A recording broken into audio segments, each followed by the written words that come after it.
The best thing you can do right now, if you're black and you're watching this, is apply for a passport, please, and start using it.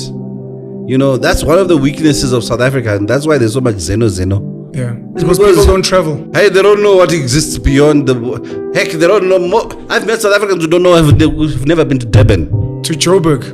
And they fear coming to Johannesburg as someone who comes from KZN. Now think of, what do you think? Do you think we're not scared when we cross a border to go to another country? Do you think that people are just like, yay, we're going? No. It's the scariest experience. When I was 21, jumping onto a plane, going to a different country where I know no one, I don't know what they eat. It's scary. But that's how also wealth is created, by traveling. Sure. Money knows no borders. Yes. Okay, so the reason why we don't know how much money they stole from Africa is because we've never been to their countries. To see our wealth there. Hey, go see that little island called UK. You cry. Little island, rocks. They don't even have animals. But the wealth, scary. We used to be a traveling people. If you think of as Africans, we were. Just from a natural perspective, you'd always go to fertile earth, always go to where the water's flowing. We're nomads. But now it's like you're stuck, and it's almost like you're frowned upon for even moving. Yeah, you're frowned upon for even suggesting you want to move. Yeah, to fertile earth. And fertile earth obviously is where you can make so money. So that's another concept of money pen. Yeah. In order to understand money travel, once you've traveled, you get perspective. Once you have perspective, you get vision. When you get vision, you can get a mission. When you get a mission, you can do it. Now, if you don't travel, you will sit and consume what's fed to you. The narrative is not under your control. Am I saying everyone must leave South Africa? No, I'm just saying that be aware. Sure. And also, we need to embrace and also start understanding those who have traveled, why they came.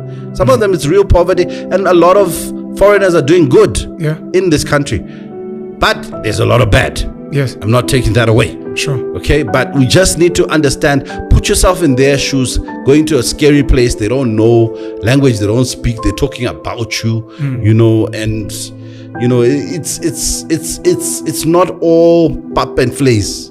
It's not all rosy. I've been attacked on social media for trying to create the analogy of traveling from one province to another, or from a village to a city. So I'm from Newcastle in KwaZulu-Natal. I came to Joburg, fertile earth. And to what you're saying about opportunities, if you look at a lot of the people that are making money in small towns, it's because they've traveled to the big cities, seen ideas, brought them back home, or when we speak import-export, they literally go and buy from a China city, wholesalers in the cities into the villages, which is, if you just broaden your mind, it's the same thing that happens when you travel across borders. So when I made that example, and I remember Helen Zille was dragged for saying South Africans are economic migrants. She was speaking about people from the Eastern Cape, from Limpopo, from Mpumalanga, from KZN, and even from the Free State that travel to these big cities looking for a better life. And it's like, but guys, if you're going to tell, I got dragged for this. My views on xenophobia and those things are alternative. We'll discuss them another day. But I was saying, to get into the mindset of understanding why someone would even illegally move to another place, it's because they want a better life.